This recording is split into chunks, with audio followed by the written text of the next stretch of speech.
மகிழ்ச்சியின் சத்தம் வழங்கும் அனுதின தேவமன்னா. Voice of Joy presents Daily Manna by Reverend A. Benedict. Praise the Lord. God loves you so much. இன்றைய தேவ மன்னாவாக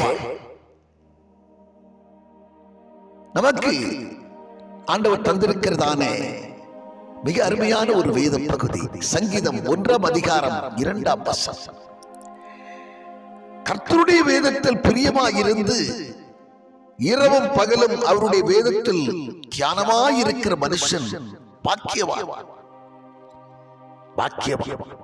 ஆமாம், வேதத்தில் தியானமாயிருக்கிறவர்களும் வேதத்தின் மேல் பிரியமாயிருக்கிறவர்களும் பாக்கியவான்கள் என்று சொல்லப்பட்டிருக்கிறது. யோசுவா 1ஆம் அதிகாரத்திலே 8ஆம் வசனத்திலும் கூட இவ்விதமாய் சொல்லப்பட்டிருக்கிறதை நாம் பார்க்கிறோம். இந்த நியாயப்பிரமாண புஸ்தகம் உன் வாயை விட்டு பிரியாதிருப்பதாக, நீ இவைகளின்படி எல்லாம் செய்ய கவனமாய் இருக்கும்படி இரவும் பகலும் இதன் மேல் தியானமாய் இருப்பாயாக. இருப்பாயாக. அப்படி இருப்பாய் என்று சொன்னால், நான் மோசேயோடு இருந்தது போல உன்னோடும் இருப்பேன். நீ உயிரோடு இருக்கும் நாட்கள் எல்லாம் ஒருவனும் உனக்கு முன்பாக எதிர்த்து நிற்பதில்லை. நான் உன்னை விட்டு விலகுவதும் இல்லை, உன்னை கைவிடுவதும் இல்லை என்று சொல்லி வார்த்தை நமக்கு போதிக்கிறது. அவனை கேட்கிற அன்பான தேவச்சனவை, எவ்வளவுக்கு எவ்வளவாய் நாம் வேதத்தில் பிரியமாய் இருக்கிறோமோ, எவ்வளவுக்கு எவ்வளவாய் நாம் வேதத்திலே தியானமாய் இருக்கிறோமோ, அவ்வளவுக்கு அவ்வளவாய் நம்மை அவர் ஆசீர்வதிக்கிறவராயிருக்கிறார். அவர் நம்மை உயர்த்துகிறவராயிருக்கிறார். அப்படி வேதத்தில் என்னதான் இருக்கிறது என்று சொல்லி நீங்கள் கேட்பீர்கள் என்று சொன்னால், சங்கீதம் 19ஆம் அதிகாரத்திலே 7 முதல் சில வார்த்தைகளை வாசிக்கும் போது, கர்த்தருடைய வேதம் குறைவற்றதும் ஆத்துமாவை உயிர்ப்பிக்கிறதுமாயிருக்கிறது. கர்த்தருடைய சாட்சி சத்தியமும் பேதையை ஞானியாக்குகிறதுமாயிருக்கிறது. கர்த்தருடைய நியாயங்கள் செம்மையும் இருதயத்தை சந்தோஷிப்பிக்கிறதுமாயிருக்கிறது. கர்த்தருடைய கற்பனை தூய்மையும் கண்களை தெளிவிக்கிறதுமாயிருக்கிறது.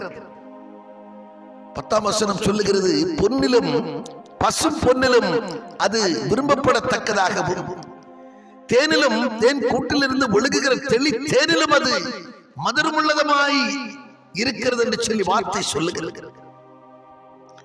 எனவே என்னை கேட்கிற அன்பான தேவச்சனமே, நாம் எவ்வளவாய் நாம் வேதத்திலே பிரியமாய் இருக்கிறோமோ, எவ்வளவாய் நாம் வேதத்திலே தியானமாய் இருக்கிறோமோ, அவ்வளவுக்கு அவ்வளவாய் நம் காரியங்களை கற்ற வாய்க்க பண்ணுகிறவராய் இருக்கிறார். நம்மை ஆசீர்வதிக்கிறவராய் இருக்கிறார். நம்மை விட்டு விலகாமலும் நம்மை கைவிடாமலும் இருக்கிறார் என்று சொல்லி வார்த்தை சொல்லுகிற வண்ணமாக தேவனுடைய வார்த்தையிலே நாம் தியானமாயிருப்போம். தேவனுடைய வார்த்தையின் மேல் நாம் பிரியமாயிருப்போம். நிச்சயமாகவே நம்மை மேன்மைப்படுத்துவார். அநேகர் கண்டு ஆச்சரியப்படும் அளவிலே நமக்குள்ளே ஆண்டவர் இருந்து பெரிய காரியங்களை செய்வார் என்கிறதிலே கொஞ்சமும் சந்தேகமில்லை. நாம் ஜெபம் பண்ணுவோம். பரலோக பிதாவே, நாங்கள் உம்மை துதிக்கிறோம் ஐயா, உம்மை ஸ்தோத்திரிக்கிறோம் ஆண்டவரே.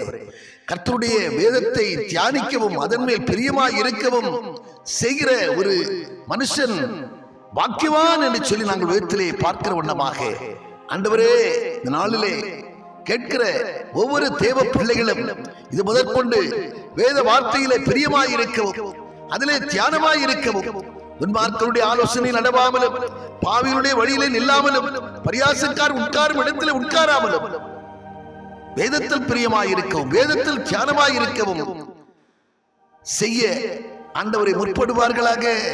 அது நிமித்தமாக கிடைக்கும் பலனை, அது நிமித்தமாக கிடைக்கும் ஆசீர்வாதங்களை தடையில்லாமல் ஆண்டவரே வார்த்தை கேட்டுக் கொண்டிருக்கிற ஒவ்வொருவரும் பெற்றுக் கொள்ள வேண்டும் என்று நாங்கள் பிரார்த்தனை செய்கிறோம் ஐயா. ஆண்டவரே, ஒவ்வொருடைய மனதையும் ஆண்டவரே சோத்திரமா தெளிவாக்குவீராக. உடைய வேதத்தை தியானிக்க முடியாதபடிக்கு, உடைய வேதத்தின் ரகசியங்களை அறிந்து கொள்ள முடியாதபடிக்கு சத்துரு இந்த அநேகருடைய கண்களை குருடாக்கி வைத்திருக்கிறார் என்று சொல்லி பார்க்கிறோம். கொடாக்கப்பட்ட கண்கள் உம்முடைய நாமத்தினாலே திறக்கப்படுவதாக.